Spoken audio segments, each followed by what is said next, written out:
everybody. Here we go. Joe Seabe on Meet the Biz. They're not in yet. Thank you so much, everybody. Let them in.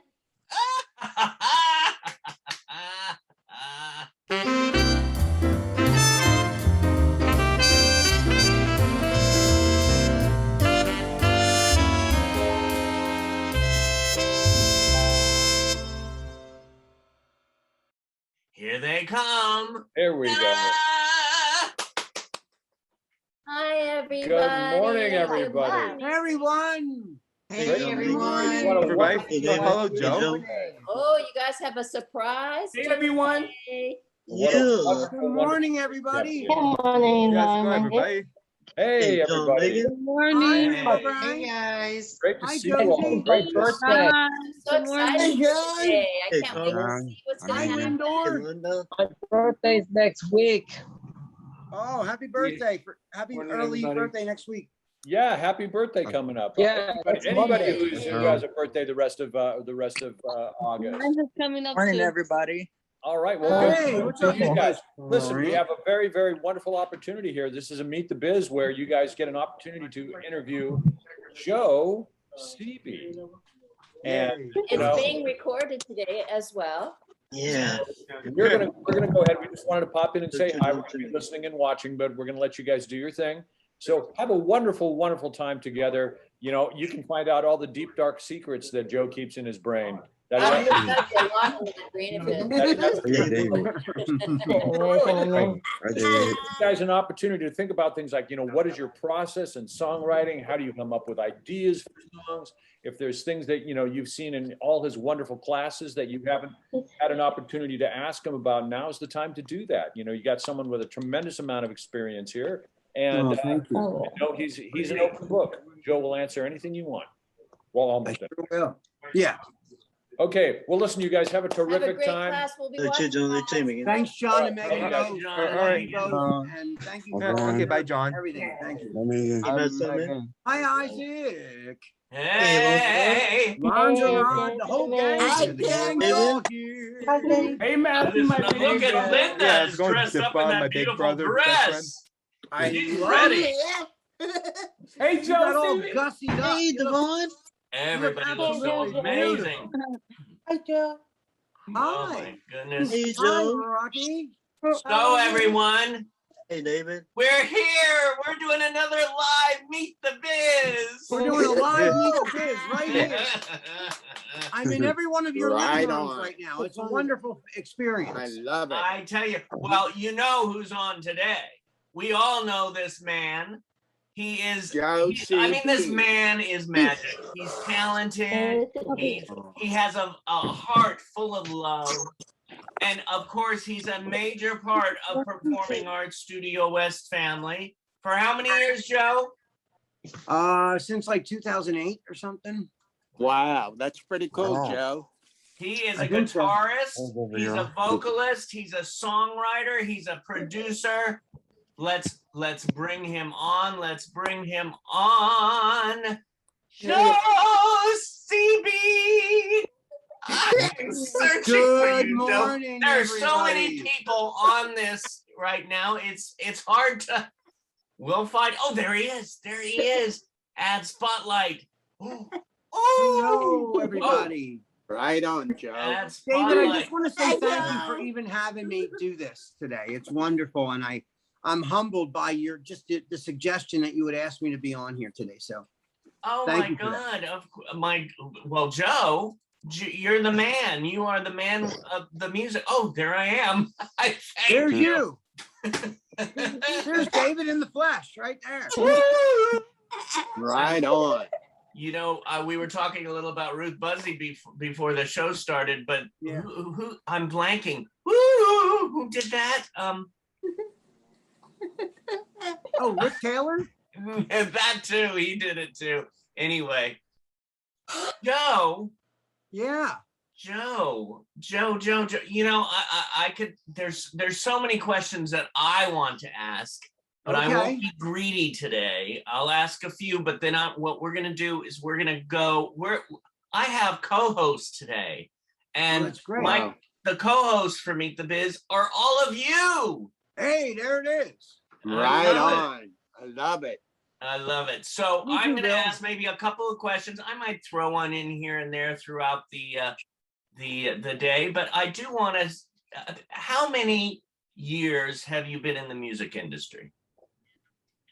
Wow. Well, I started out, as a little kid. I loved, music, always did, gravitated always. My parents were very musical. My mom is an amazing singer. My dad, not so much, but my dad loved music. And our household, since I remember being alive, I always heard like soul music, R&B, like the Supremes. My dad was a Smokey Robinson fanatic. I grew up with doo-wop. My dad was a doo-wop. He loved doo-wop, like Little Anthony and the Imperials and the Del Vikings and all these a cappella groups, Johnny Maestro and the Brooklyn Bridge. So I grew up hearing all these great singers and all this soulful music, and I loved it. As a little kid, I loved it.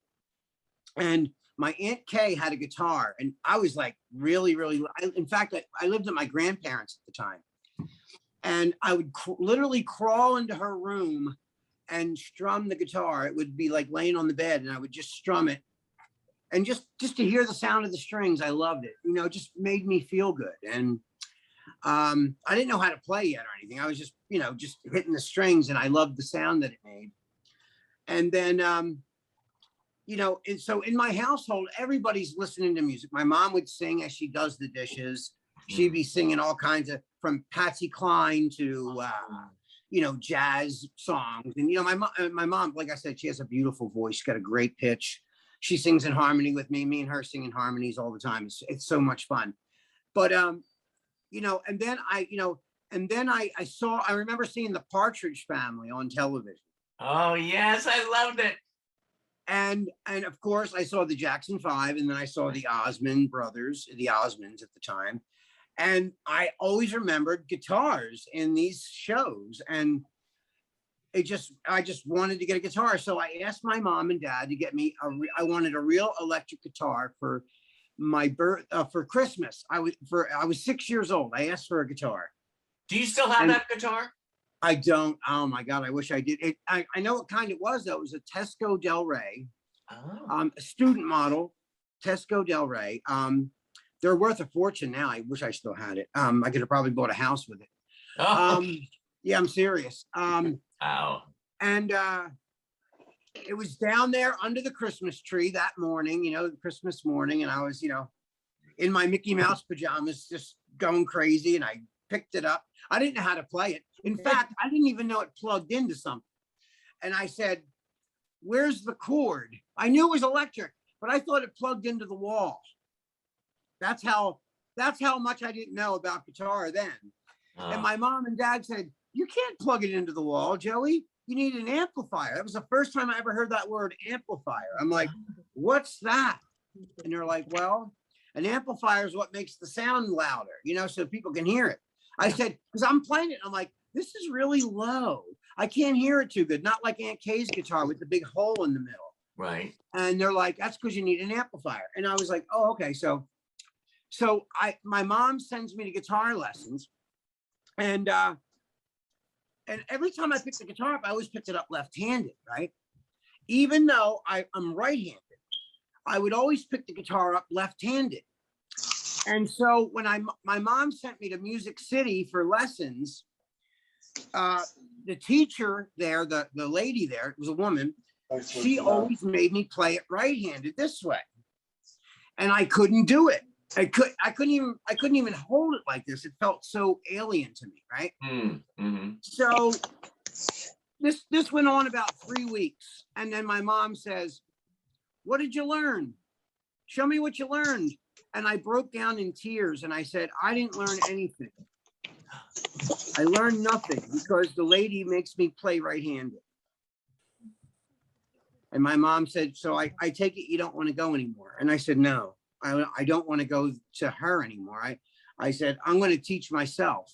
Yeah. And I did. I taught myself. And I would get, and this is before YouTube, you guys, this is before the internet.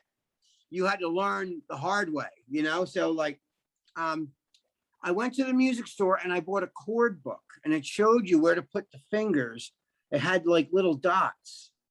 I didn't even know how to tune a guitar. In fact, for a long time, I was just making an open chord and I would just move my finger all around the neck because I didn't know any other way.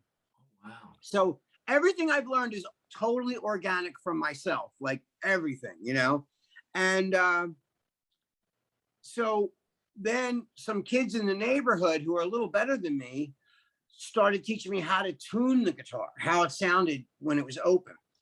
And then that later on, I got the music book. I went to Cincioli's music store in Philly, got a music book, and started to learn just some simple basic chords like D major and C and G, and you know, all the chords you learn how to play when you're at a barbecue, you know, at night with a bunch of friends and you're sitting by a fireplace. So then I got a chord book and I started, you know, putting my fingers where the dots were. And it was weird because I didn't even know what a bar chord yet was, because there was some pictures that had more dots than I have fingers. And I'm like, well, how do they expect me to do that chord?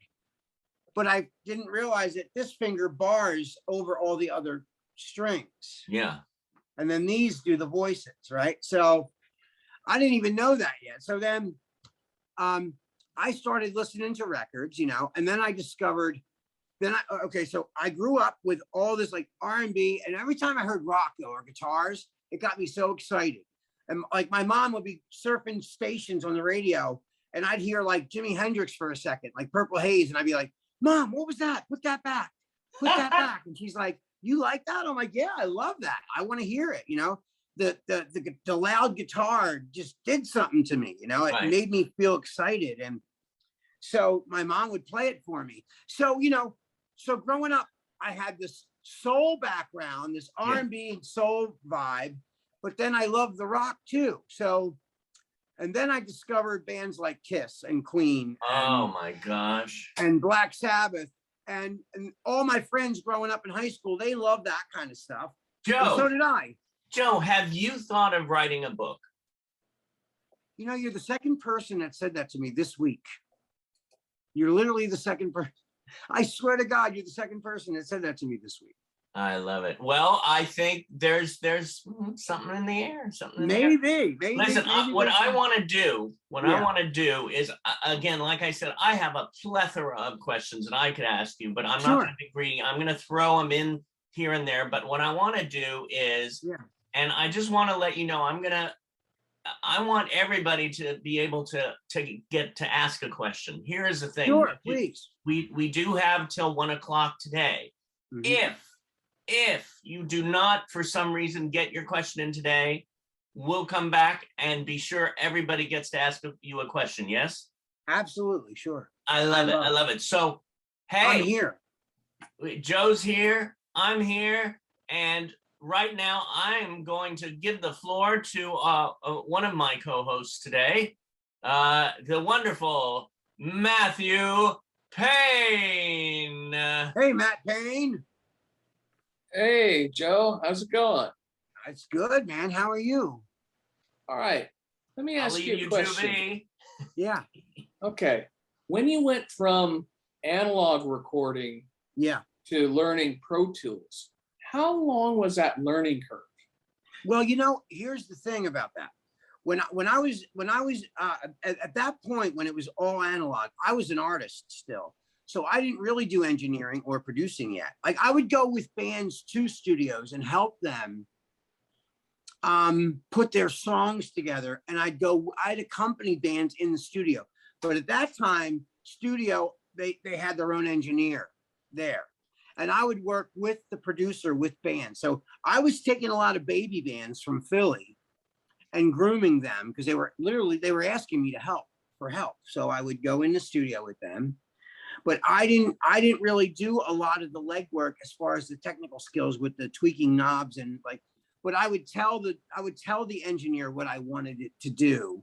So I basically did learn my entire thing in the digital realm because when I became the engineer and the producer, it was in the digital era.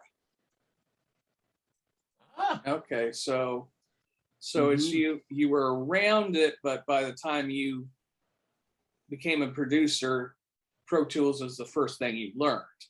Yeah, well, Cubase first, and then Pro Tools. I learned Cubase first, but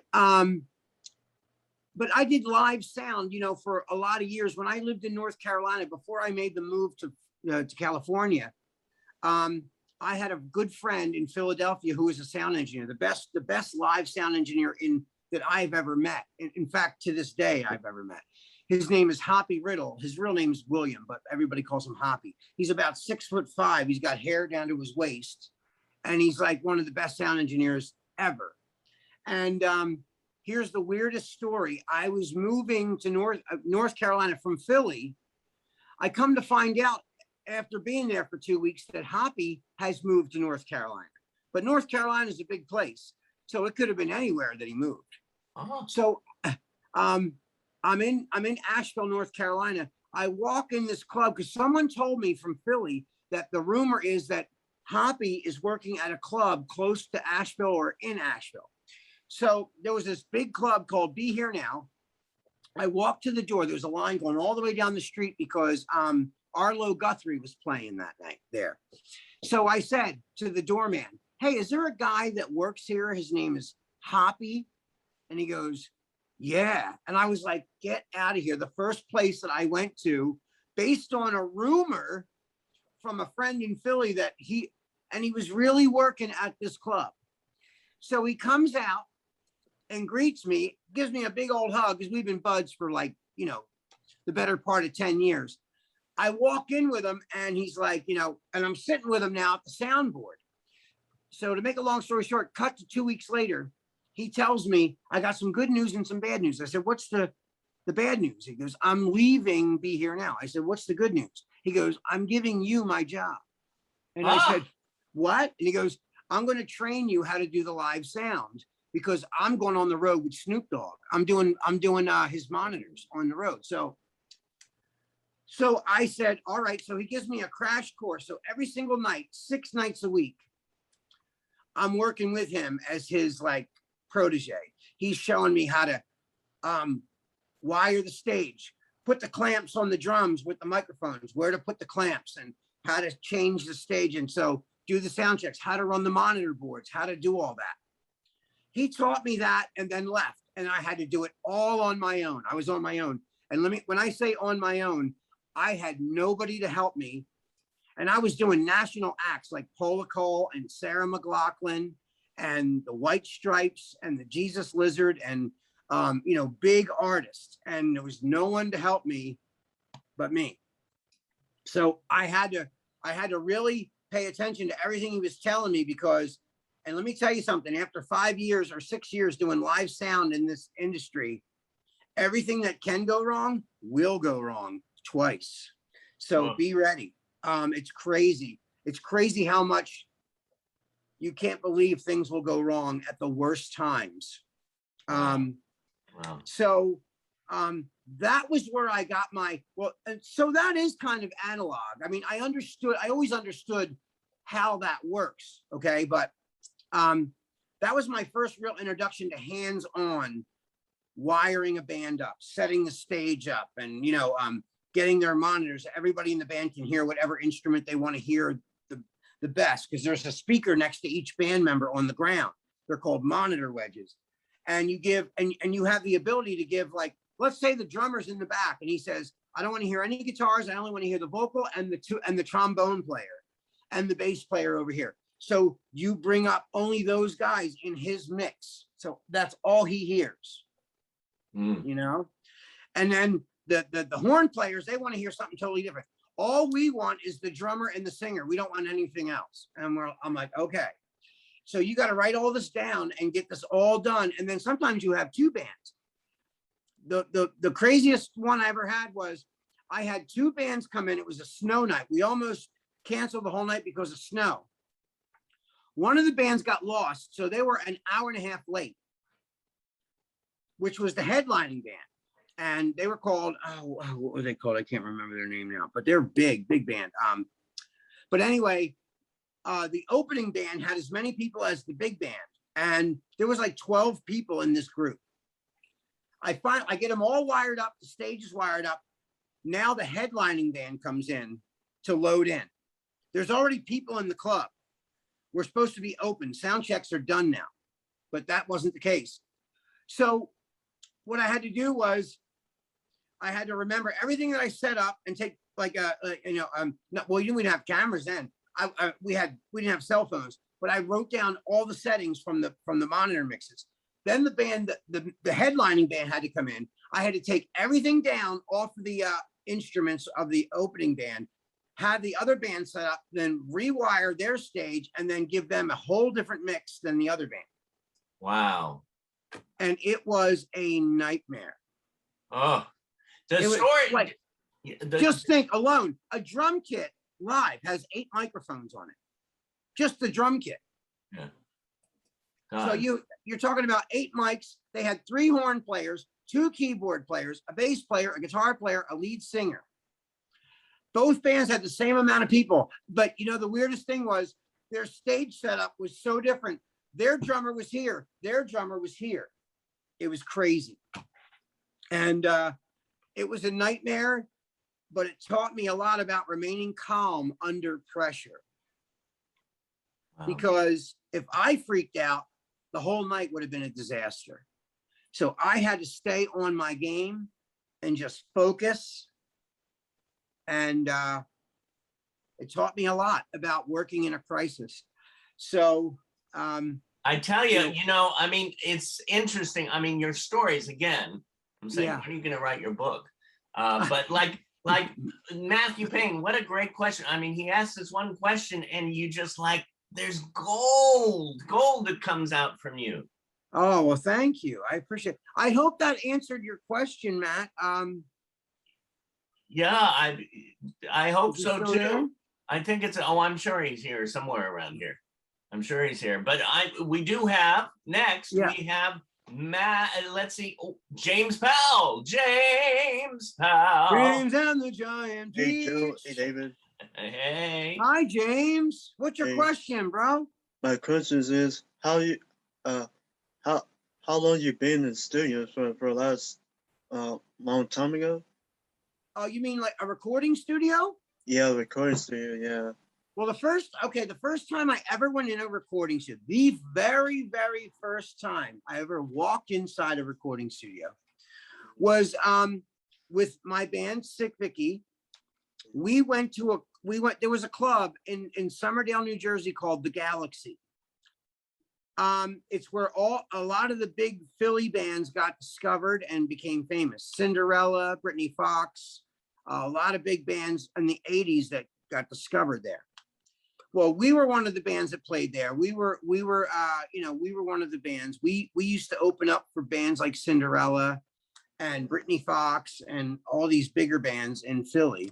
And upstairs from the club was a recording studio called the Galaxy Recording Studio. So you could play downstairs and record upstairs, during the daytime. So the guy who ran the studio upstairs, his name was Chester, really nice guy. He was the engineer up there. So we did our first ever 3-song demo, and we recorded the first 3 songs I ever wrote in my life, which was called, remember, we were like a really dark kind of heavy rock group at the time. We got very commercial much later, but in the very beginning, we were very dark, and we sang about very dark imagery, So we had a song called Sick Vicky. We had another song called The Gates of Hell. And the other song I can't even remember right now. Oh, Run for Your Life. So they're the 3 first songs I ever wrote as an original artist. So I went up there. The demo, I don't even have it anymore. I'm sure one of the band guys have it, but it was only a 16-track analog studio, very, very primitive. But it was our first time in a real studio. And we were so excited and happy. yay, we're in a studio, you know, like we were like, Yeah. we were high-fiving each other and we couldn't believe it, you know, and so that was my very first time in the studio. I think that was the year from that was 1983.